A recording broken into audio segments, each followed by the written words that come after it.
ये जो पटन मुनारा और अलौर की ये जो शहर है, मुदफ़न शहर है यहाँ, इसकी कदामत जो है इतनी पुरानी है कि जिस तरह मौजगढ़, मोहनजोदड़ो, हड़प्पा, टैक्सेला की हम असर और उतनी ही हमपल्ला जो ये तहज़ीब जो है इसका मरकज़ था। ये दरिया के किनारे का इलाका होता है, साहली इलाका होता है, उसको पतन कहते हैं सराकी में। तो उस पर ये एक मीनार कायम किया गया था जहाँ पर यहाँ रोशनी की जाती थी, और इसलिए पतन मुनारा ये जो है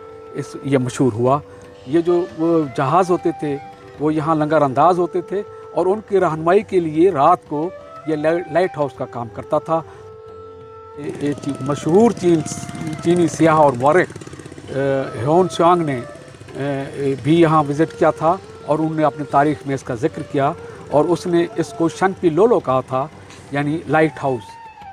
सिकंदर आज़म भी यहाँ से न सिर्फ गुज़रा था बल्कि यहाँ एक जंग हुई थी जिसमें उस वक्त के अलौर के बादशाह जो मैसीफोनस थे उनको शिकस्त दी थी। कालीबंगा का जो इतिहास है, जो यहाँ की हिस्ट्री है, वो मोहनजोदड़ो से भी पहले की है। कहा जाता है कि वहाँ पर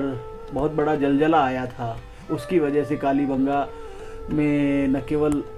नदी ने अपना रास्ता बदल लिया बल्कि उससे उजड़ा हुआ पूरा शहर मिट्टी में जमींदोज हो गया, और लोग अपना घर बार छोड़कर दूसरी जगहों पर चले गए। आसार कदीमा के महकमा को और हुकूमत को और यूनेस्को को जो है वो जो है इसमें किरदार अदा करना चाहिए, और वो जहाँ इन्होंने इस पट्टन मुनारे को